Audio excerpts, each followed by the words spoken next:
Si esto parecerá maravilloso a los ojos del remanente de este pueblo en aquellos días, también será maravilloso delante de mis ojos, dice Jehová de los ejércitos.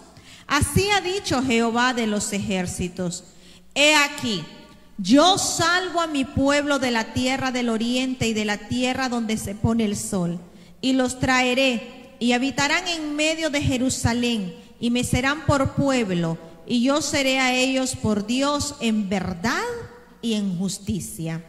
Así ha dicho Jehová de los ejércitos: esfuércense vuestras manos, y los que oís en estos días estas palabras de la boca de los profetas, desde el día que se echó el cimiento a la casa de Jehová de los ejércitos para edificar el templo. Porque antes de estos días no ha habido paga de hombre ni paga de bestia, ni hubo paz para el que salía ni para el que entraba, a causa del enemigo. Y yo dejé a todos los hombres, cada cual contra su compañero. Mas ahora no lo haré con el remanente de este pueblo como en aquellos días pasados, dice Jehová de los ejércitos. Porque habrá simiente de paz. La vid dará su fruto, y dará su fruto la tierra, y los cielos darán su rocío. Y haré que el remanente de este pueblo posea todo esto. Y sucederá que como fuisteis maldición entre las naciones, oh casa de Judá y casa de Israel, así os salvaré y seréis bendición. No temáis, mas esfuércense vuestras manos. Amén. Hasta ahí vamos a leer. El Señor añada bendiciones. ¿Hemos orado? No se oró. Vamos a orar, amante Dios y Padre Celestial. En el nombre de Jesús, Señor, nos presentamos delante de ti, Padre mío. Venimos, Señor, dándote las gracias porque nos has permitido adorarte, Señor, en esta hora, porque nos has permitido, Señor, alabarte, Señor mío. Gracias, Señor, por la fuerza que nos has dado hasta este momento, Señor. Ahora, Padre mío, disponemos nuestro corazón, Señor, para escuchar tu palabra, Padre. Úsanos, Señor, para honra y gloria tuya, Señor. Yo te ruego, Padre Santo, que seas tú hablando a través de mí, Señor, que seas tú usando, Señor, para honra y gloria tuya, Padre mío. Ayúdanos a ser hacedores de tu palabra, no solamente oidores de ella, sino hacedores, Señor, y entender los tiempos en los cuales estamos viviendo, Padre mío. Entender también, Señor, el amor que tú nos tienes, Señor. Gracias, Padre Santo. Pon reverencia en nosotros y pon un espíritu enseñable en cada uno de nosotros. Gracias, Señor, te lo pedimos todo en el nombre de Jesús. Amén y amén.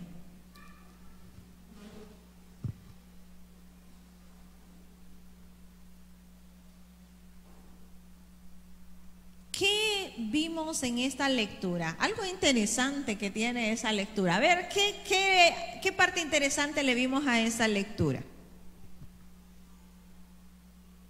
¿Qué le vimos de interesante a esa lectura? Tal vez no tiene nada que ver en sí con la enseñanza, pero yo quiero ver si leímos esa lectura ahí apasionadamente, si la leímos concentradamente.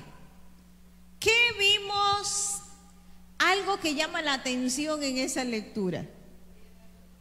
Está llena de promesas, pero hay una frase que se repite mucho. ¿No se fijaron en eso? ¿Qué frase se fijaron que se repite casi en cada versículo? ¿Quién?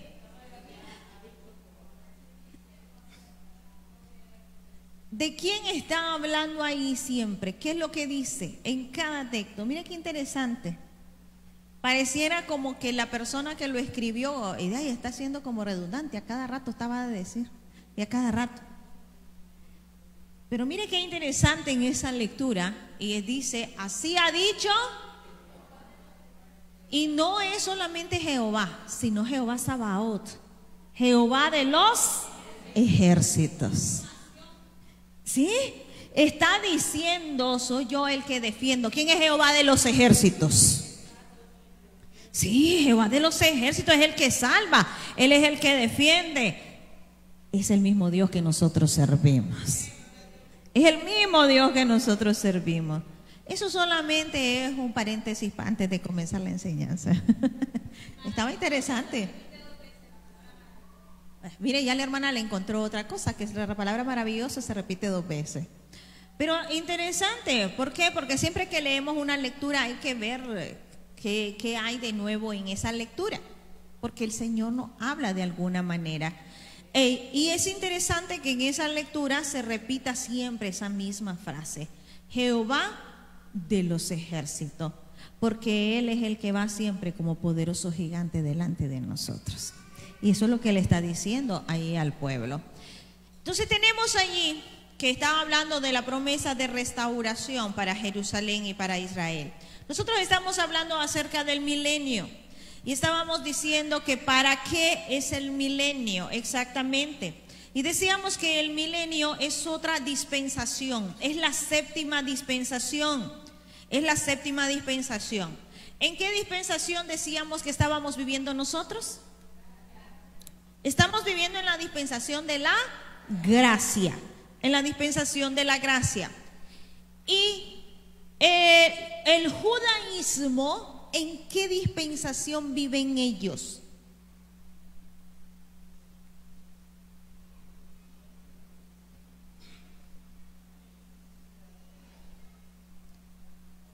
Están como con duda.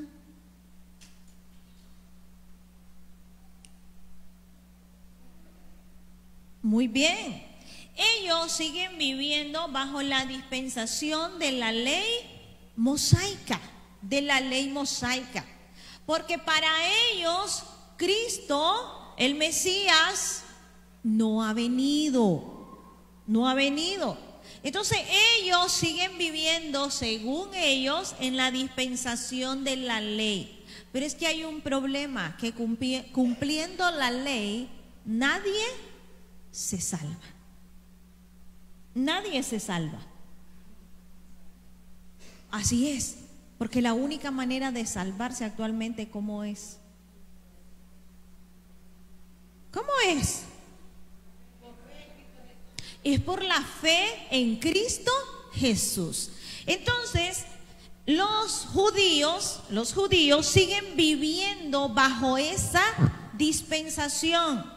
Hablábamos la vez pasada que la séptima dispensación es la del milenio, porque estamos hablando acerca del milenio. Y el milenio es la séptima dispensación.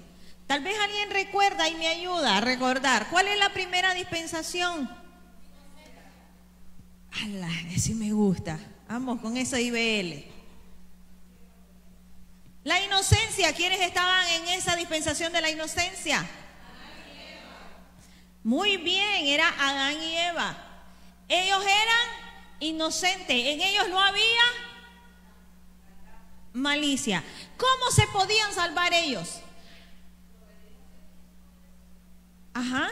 ¿Y qué era lo que tenían? ¿Cuántas leyes tenían que obedecer ellos? Una. ¿Y nosotras cuántas tenemos que obedecer? Una sola tenían que obedecer. Y de esa manera ellos iban a seguir siendo salvos, ¿verdad? Vamos con la segunda. ¿Cuál es la segunda? La de la conciencia. La de la conciencia. ¿Y cómo es esa? ¿Cómo era salva la persona? ¿Por qué la conciencia? Porque comieron Adán y Eva del fruto. ¿Y el fruto de qué era? ¿Del conocimiento de qué? ¿Y qué hace la conciencia? ¿Ah? Dice lo que es bueno y lo que es malo. Entonces entran a una nueva dispensación ellos, y es la dispensación de la conciencia. Y la conciencia es la que me dice qué es bueno y qué es malo. Pero la Biblia me dice en el Nuevo Testamento que hay gente que tiene como cauterizada la conciencia. ¿Qué significa cauterizada la conciencia? ¿Qué es cauterizar? A ver. Es quemar. La tienen quemada la conciencia. Y cuando algo está quemado, ¿funciona? No. Ya está fundido, dice la hermana. Ya no funciona, ya está fundido. Está cauterizada la conciencia. Entonces la persona ya no puede distinguir entre lo que es bueno, lo que es malo, lo que es correcto y lo que es incorrecto. Y por eso Ezequiel dice: y enseñarás a mi pueblo a hacer diferencia entre lo santo y lo profano, entre lo limpio y lo no limpio. Porque a veces la conciencia no ayuda, no abona. Pero en esta dispensación de la conciencia, ellos dependían de su conciencia. Pero dice la Biblia que fracasaron, porque dice la Biblia que el pensamiento del hombre era de continuo. Su conciencia, ¿qué le decía? Que no había problema, que hiciera el mal. Sí, disfrutar, aunque después le pasaran la cuenta. Eso es lo que decía. ¿Cuál es la tercera? Todavía no hemos llegado a la promesa. El gobierno humano.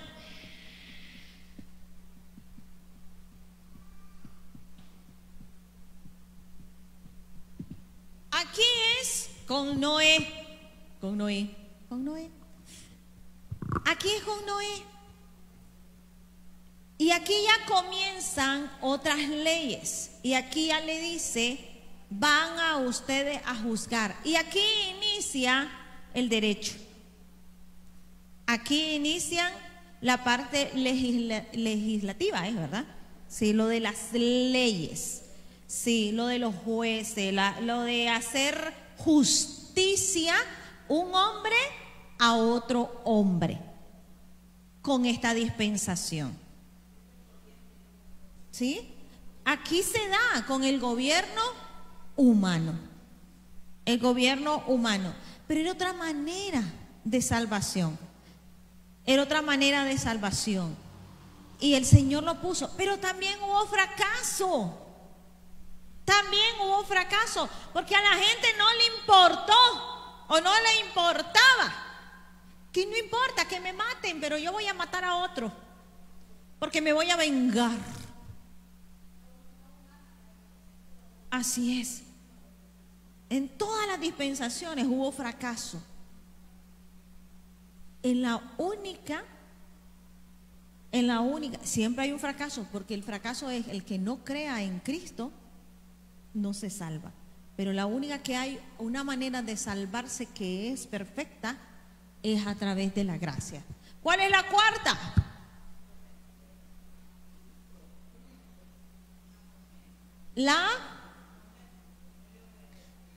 La dispensación de la promesa. Esta dispensación, sí, todo el mundo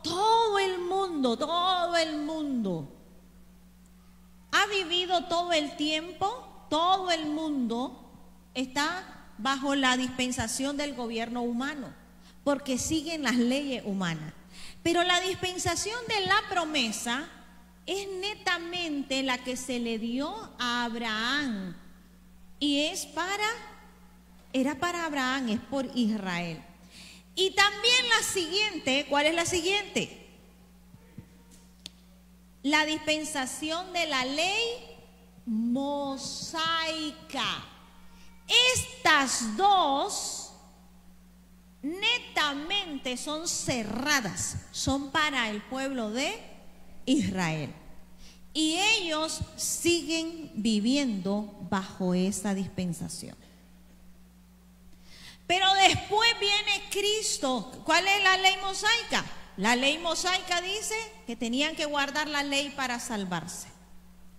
pero nadie ha sido capaz de guardar toda la ley, porque solamente la ley mosaica tiene ¿cuántos mandamientos? Ustedes ya se lo saben. ¿Cuántos son? 613 mandamientos entre negativos y positivos. Resumidos en 10 es otra cosa, pero son 613 mandamientos. Y todos ellos había que guardarlos. No harás, no harás, no harás, no harás, no harás, no harás, no harás, le dice el Señor. Después le dice, harás, harás, harás, harás, harás, harás, harás, harás. Son 613 mandamientos. Y con ellos, de esa manera, guardándolos, iba a ser salva la persona. Pero era bien difícil guardarlos. Hasta que vino la ley. Perdón, ¿qué? La gracia. Hasta que vino la gracia. Y esa es la dispensación que nosotros estamos viviendo. Esa es la sexta dispensación, que es la gracia. La gracia quiere sacar a todo el mundo, y meterlos a una nueva promesa, que es un nuevo pacto, que es el nuevo pacto, y es a través de la fe en Cristo Jesús. En Cristo Jesús. Es a través de la fe. Bienaventurados los que no vieron y creyeron. Nosotros estamos bajo la gracia, pero la gracia tiene un tiempo que está fijado. Tiene un tiempo nada más, que ese tiempo ya sabemos que se está terminando. Y esto era para dar tiempo para que se salvaran los gentiles. Pero si alguien de los judíos se quisiera salvar, también puede tener acceso a salvarse. También puede tener acceso a salvarse. Pero ellos en sí están en una pausa para que nosotros nos pudiéramos salvar. Para que nosotros nos pudiéramos salvar. Pero nosotros no valoramos eso. Nosotros no valoramos todo eso que el Señor ha hecho para que nosotros seamos salvos. Y por último, tenemos la última dispensación, que es la del milenio. Que esa dispensación es otra manera de salvarse. Ahorita nosotros no vemos a Jesús. Establecemos el reino de Dios en nuestras casas, en nuestra vida primero y en nuestros hogares, sin ver a Cristo físicamente. Yo creo en Jesucristo. ¿Cuántos creen aquí en Jesucristo? ¿Cuántos creen que el Señor mora en su corazón? ¿Cuántos creen que el Señor está en este lugar? Nosotros lo creemos, que Él reina en nuestro corazón, que Él reina en nuestra casa, que Él reina en esta iglesia. Y nosotros decimos siempre, entrónate, Señor, en este lugar.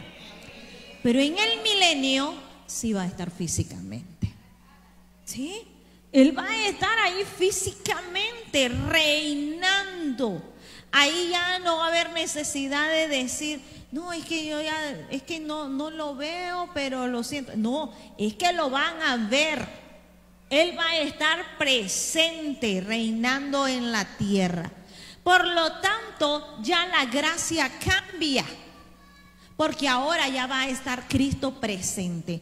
Entonces va a ser solamente por obediencia. Por obediencia. Hago este pequeño repaso para entender un poco mejor lo de las dispensaciones que les había explicado, que le dije de la dispensación del milenio, pero como le dije de un solo, sentí como que había quedado el vacío. Entonces por eso quise dar el repaso de las dispensaciones. Entonces estamos hablando que este tiempo es otro tiempo de salvación, es un tiempo también para que haya salvación. Y dijimos que ahí va a estar Cristo, va a estar el Señor allí. Y la iglesia ¿Cuál va a ser su función? A ver, no los vieron muy seguros, solo que aquí solo como dos. ¿Cuál es la función de la iglesia en ese tiempo?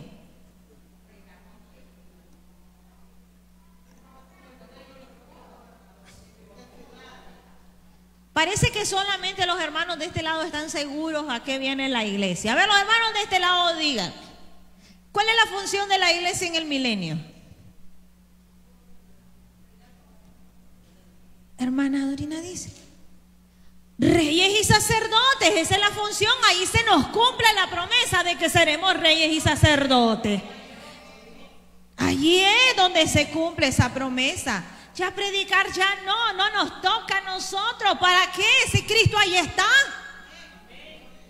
Ya no es necesario. Ni siquiera nos toca en la gran tribulación porque ni vamos a estar. A menos que se quiera quedar a ayudarle a los 144,000.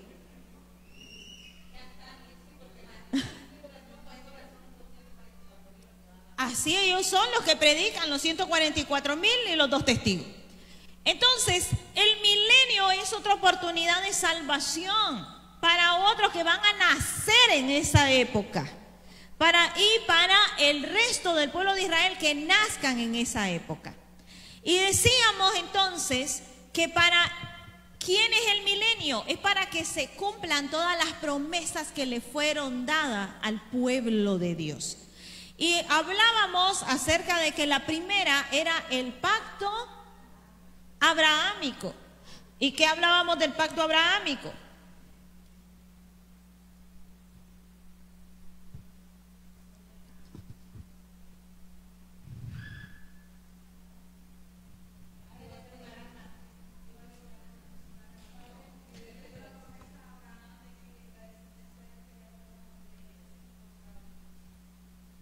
Así es, que él iba a ser el padre de una gran nación y que le iba a dar una descendencia grande. Eso lo vimos el domingo pasado. Después tenemos que se iba a cumplir el pacto davídico. ¿Cuál es el pacto davídico? Me imagino que ya lo investigaron.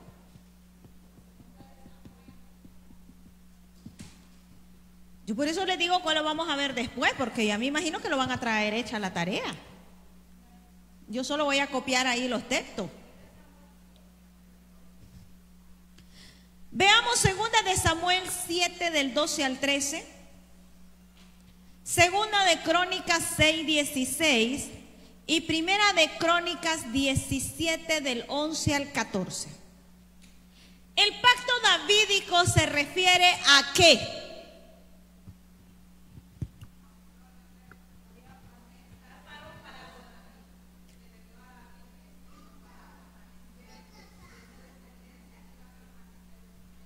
Muy bien, de un reino eterno, de la familia de David, es decir, de los descendientes de David. Siempre iba a haber alguien que eran los que iban a reinar, siempre iba a haber alguien que iba a reinar. Veamos la promesa, segunda de Samuel 7 del 12 al 13, segunda de Crónicas 6, 16 y primera de Crónicas 17 del 11 al 14. Segunda de Samuel 7, 12 y 13. Y cuando tus días sean cumplidos y duermas con tus padres, yo levantaré después de ti a uno de tu linaje, el cual procederá de tus entrañas, y afirmaré su reino. Él edificará casa a mi nombre, y yo afirmaré para siempre el trono de su reino. Ahí encontramos entonces la promesa dada a David de que iba a afirmar a un hijo de él en el reino. Veamos ahora primera de Crónicas 17 y después vemos segunda de Crónicas.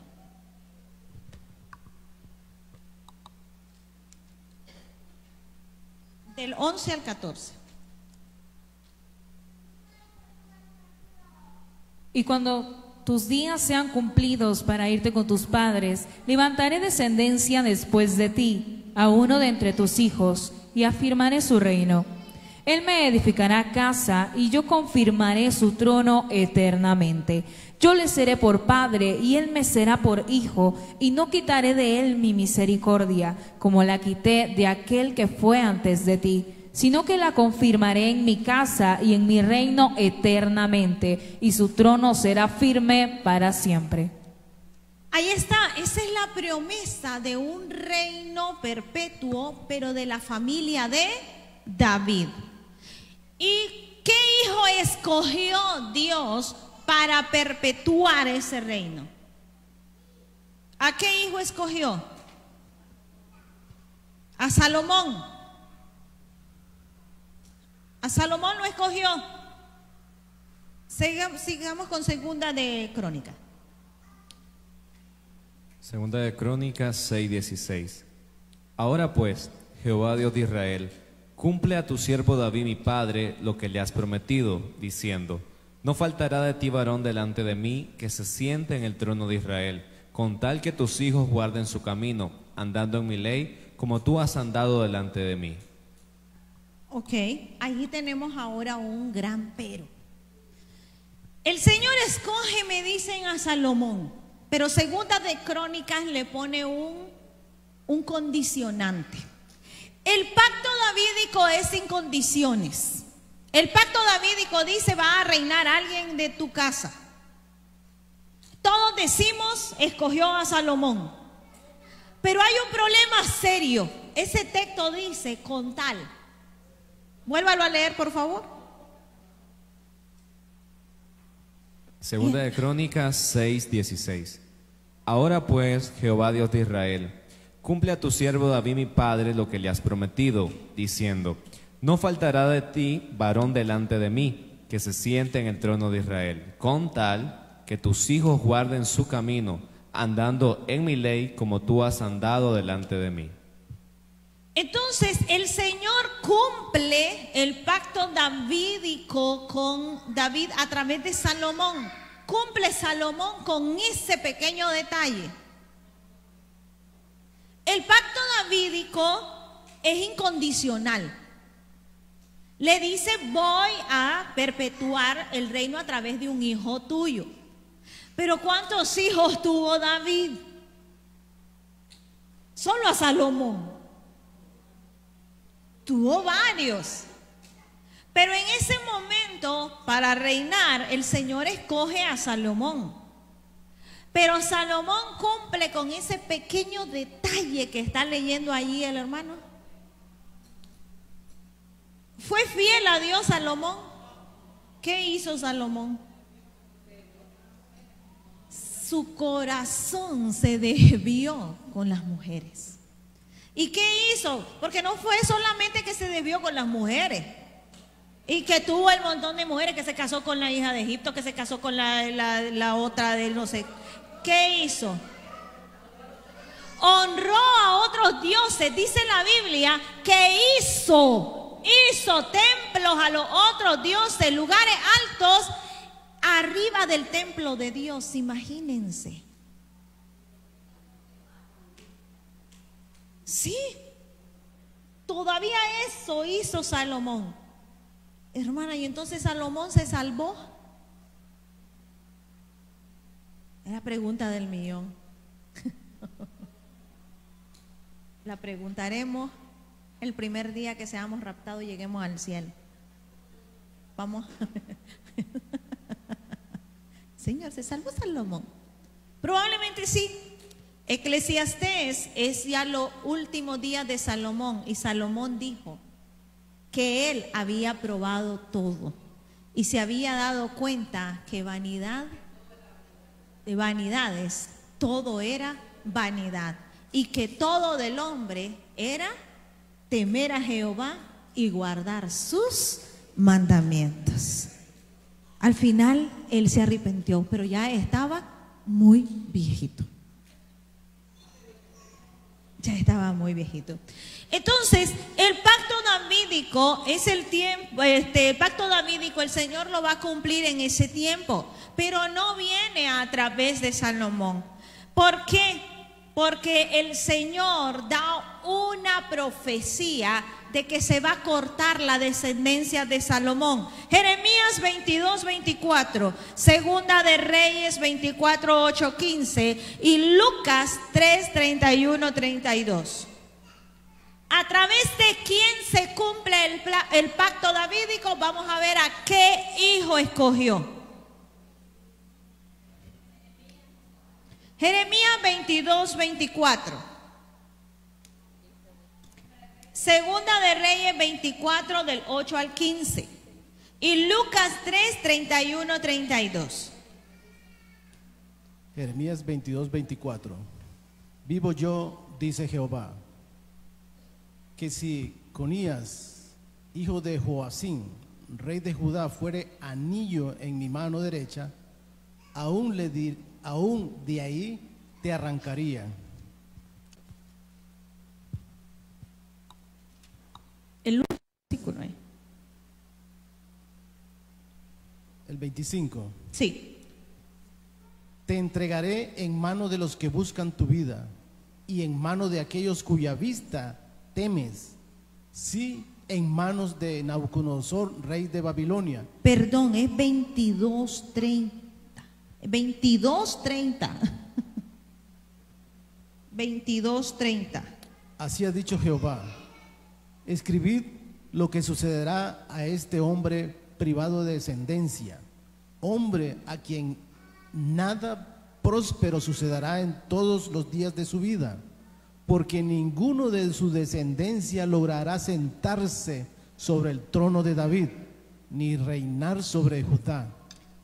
Entonces, sobre Joaquín, o sobre Conías, sobre Joaquín, que era uno de los bisnietos, tataranietos de Salomón, se da una maldición y se le dice que ya ninguno de los hijos de él va a reinar. Se corta entonces la descendencia de Salomón y ya nadie de la familia de Salomón va a reinar. Allí se cortó. Y vemos que se cumple eso en Segunda de Reyes. Veamos Segunda de Reyes 24 del 8 al 15. Joaquín y los nobles son llevados cautivos a Babilonia. De 18 años era Joaquín cuando comenzó a reinar y reinó en Jerusalén 3 meses. El nombre de su madre fue Neusta, hija de Elnatán de Jerusalén, e hizo lo malo ante los ojos de Jehová, conforme a todas las cosas que había hecho su padre. En aquel tiempo subieron contra Jerusalén los siervos de Nabucodonosor, rey de Babilonia, y la ciudad fue sitiada. Vino también Nabucodonosor, rey de Babilonia, contra la ciudad, cuando sus siervos la tenían sitiada. Entonces salió Joaquín, rey de Judá, al rey de Babilonia, él y su madre, sus siervos, sus príncipes y sus oficiales, y lo prendió el rey de Babilonia en el 8º año de su reinado. Y sacó de allí todos los tesoros de la casa de Jehová y los tesoros de la casa real, y rompió en pedazos todos los utensilios de oro que había hecho Salomón, rey de Israel, en la casa de Jehová, como Jehová había dicho. Y llevó en cautiverio a toda Jerusalén, a todos los príncipes y a todos los hombres valientes, hasta 10,000 cautivos. Y a todos los artesanos y herreros no quedó nadie, excepto los pobres del pueblo de la tierra. Asimismo llevó cautivos a Babilonia a Joaquín, a la madre del rey, a las mujeres del rey, a sus oficiales, a los poderosos de la tierra. Cautivos los llevó de Jerusalén a Babilonia. Ahora el versículo 17. Y el rey de Babilonia puso por rey en lugar de Joaquín a Matanías, su tío, y le cambió el nombre por el de Sedequías.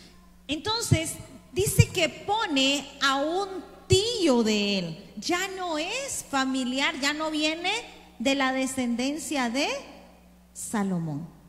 ¿Se cortó o no se cortó? Se cortó. Ya no.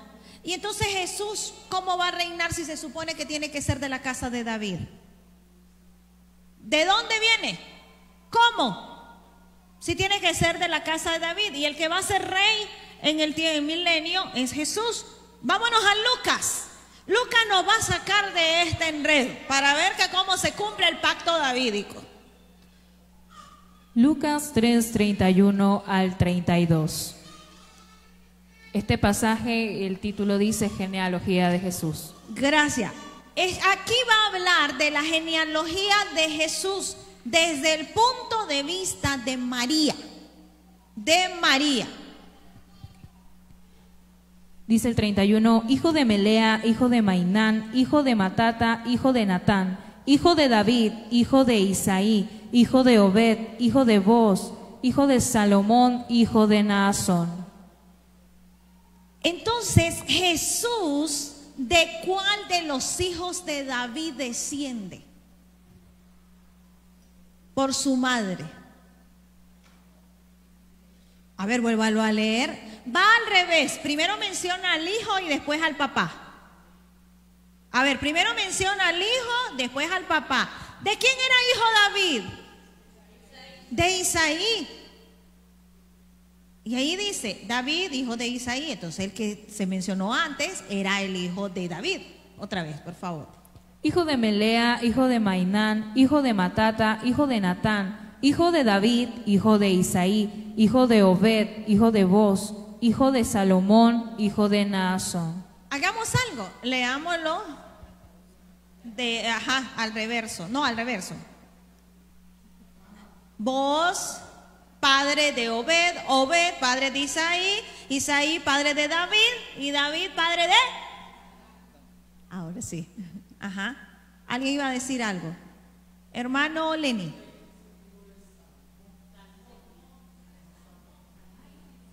Salmón es otro. Salmón es otro. A ver. Vamos a ver aquí. Lucas capítulo 3. Lucas capítulo 3. Léalo diferente.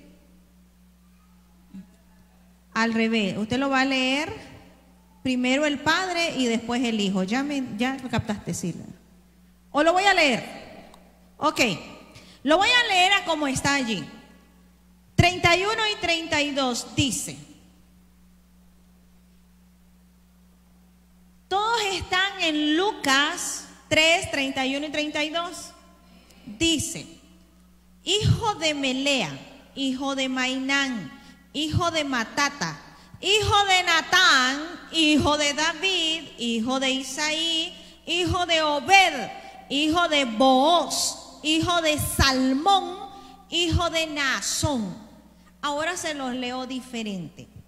Naasón era el padre de Salmón, Salmón era el padre de Booz, Booz era el padre de Obed, Obed era el padre de Isaí, Isaí era el padre de David, David era el padre de Natán, Natán fue el padre de Matata, y Matata fue el padre de Mainán, Mainán fue el padre de Melea, Melea el padre de Eliaquín, Eliaquín el padre de Jonán, Jonán el de José, José el de Judá, Judá el de Simeón, Simeón el de Leví, Leví el de Matat, el de Jorín, el de Eliezer, el de Josué, el de Er, hasta que llegamos a hijo de Eli de José. Pero aquí es desde el punto de vista de María. ¿Me explico? ¿Qué hijo de David se menciona aquí en la descendencia de Jesús? A Natán.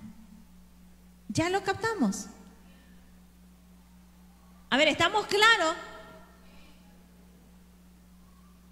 Entonces, ¿a qué hijo escogió Dios para cumplir el pacto davídico? A Natán. No, ¿por qué? Porque hay una maldición en Jeremías que se le es cortada la descendencia. Ya no viene de Salomón, viene de Natán. Pero como legalmente se supone que tenía que ser de Salomón, Mateo capítulo 1, hermana, pero esto se contradice. No, no se contradice, porque Mateo me da la genealogía desde el punto de vista de José. Y como José es el padre adoptivo y Jesús es el primogénito, legalmente, él tiene derecho al trono.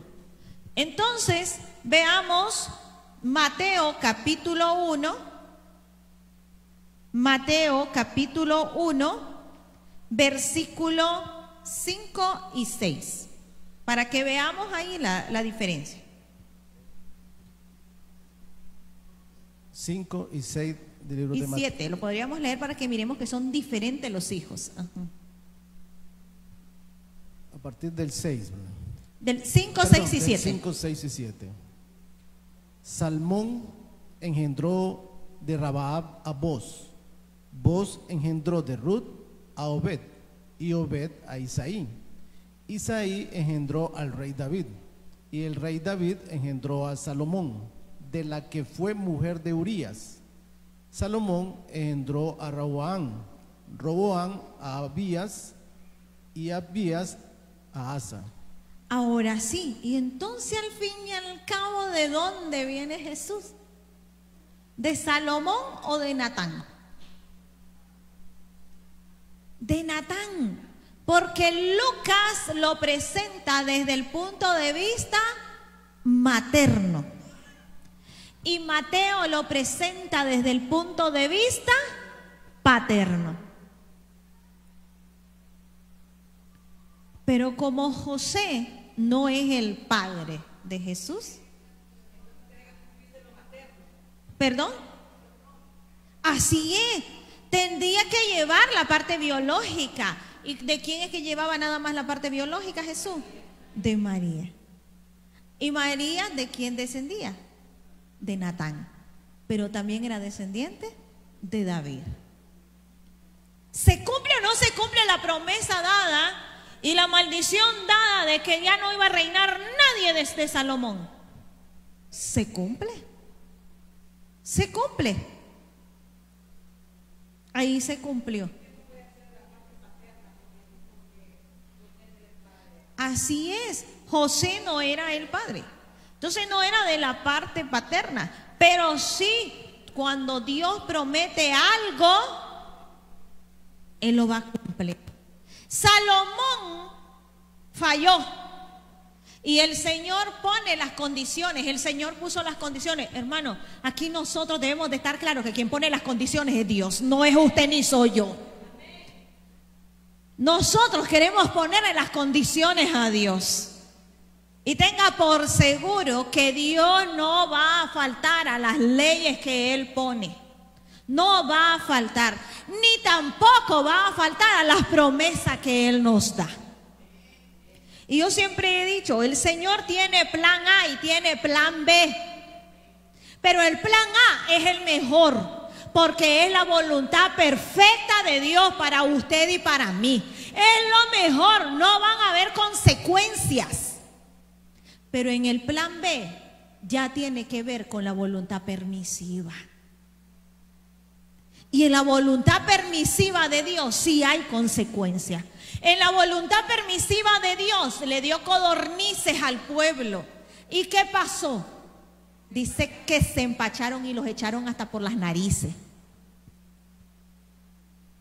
Porque la voluntad perfecta no era que el pueblo estuviera espiritualmente lleno de carne, sino del pan que viene del cielo. Es del maná. Pero nosotros nos queremos llenar solo de carne. Nosotros nos queremos llenar solo de mundo. Y queremos acomodar las cosas a nuestra conveniencia. Así lo queremos nosotros acomodar a nuestra conveniencia. Lo queremos a nuestra manera y no a la manera de Dios. Y que Dios nos entienda. La Biblia no dice eso. La Biblia es clara y dice que lo que Él quiere es que yo lo entienda a Él, no Él a mí. En entenderme dice y en comprenderme. Eso me dice la palabra del Señor. Entonces el Señor cumple en este tiempo del milenio ese pacto davídico del reino eterno con Jesús. Con Jesús. Pero no a través de un reinado de hijos de Salomón, ni Jesús viene a través de Salomón, sino que a través de otro hijo de David. ¿Quién es? Natán. Y nosotros ni siquiera nunca habíamos pensado en Natán. No se nos viene a la mente Natán, porque el Señor escoge como a Él mejor le parece. Sí, de lo vil del mundo dice que ha sacado a muchos para avergonzar a quienes, a los sabios. Para avergonzar a los sabios, porque cada uno de nosotros traemos sabiduría, pero sabiduría de lo alto. Sabiduría de lo alto. Así que no nos sintamos menos, porque tenemos esa sabiduría de lo alto de parte de Dios. Y si el Señor nos ha escogido, lo ha escogido a usted y me ha escogido a mí, es porque tiene grandes propósitos para usted y para mí. Tiene grandes cosas y Él mismo nos va a capacitar. Él mismo nos va a ayudar, porque no es en nuestra fuerza, no es con ejército, es con su Santo Espíritu. Así que hay que seguir buscando del Señor. Entonces el Señor cumple ese pacto con David a través de Jesucristo, porque Jesucristo es esa simiente, es esa descendencia que Él le dice: le voy a dar un reino eterno y su reino no va a tener fin. Pero se está refiriendo al reino de Cristo. Veamos Isaías 11 del 1 al 2 e Isaías 55, 3 y el versículo 11. Oseas 3, 5.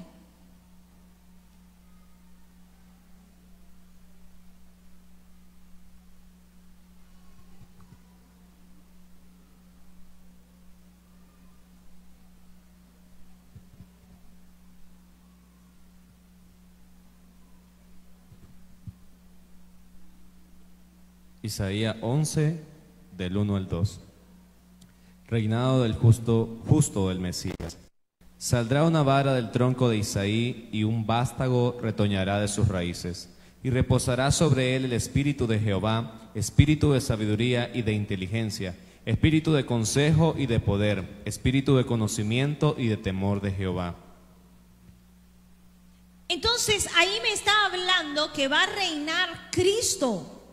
Y Él es el que va a tener toda esa justicia y todita la unción del Espíritu Santo y los 7 espíritus de Dios. Los 7 espíritus de Dios. El siguiente texto.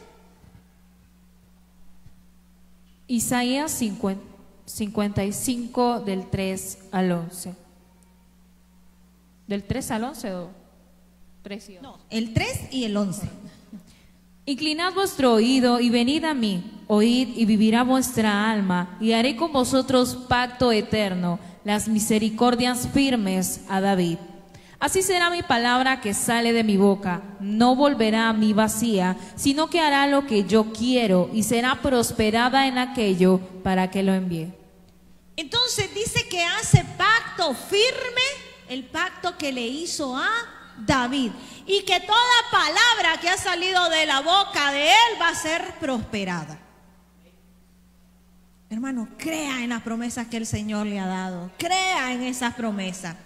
Y fíjense que el Señor va a ser el rey, pero David va a ser el príncipe. Jeremías 39, después leemos el otro versículo. Jeremías 39 y Ezequiel 34, 23, 24.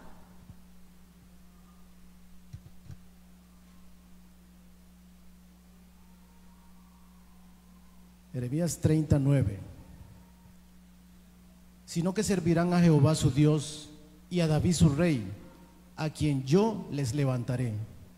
El Señor va a resucitar a David y él va a ser el príncipe o el rey de Israel. Ezequiel 34, 23, 24.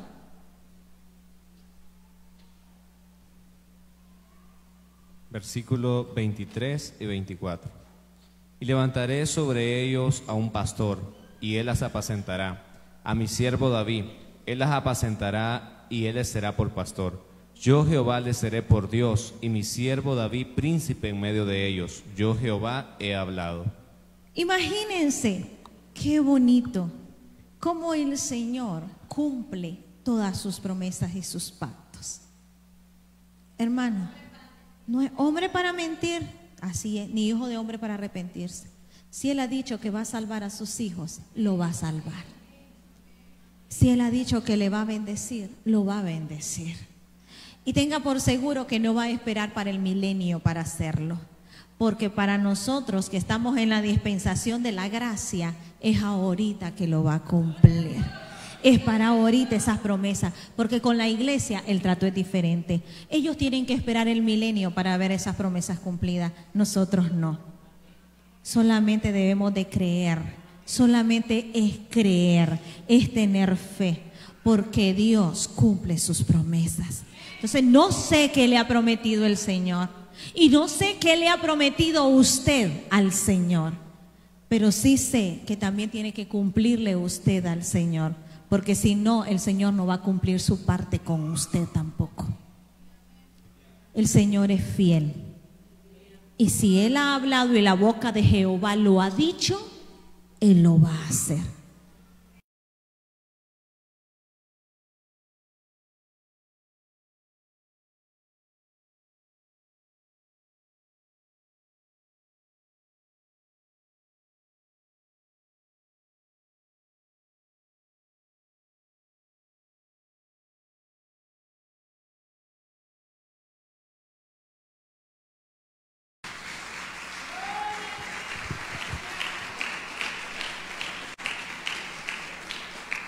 Gloria al Señor. Hemos aprendido de la palabra del Señor, ¿verdad?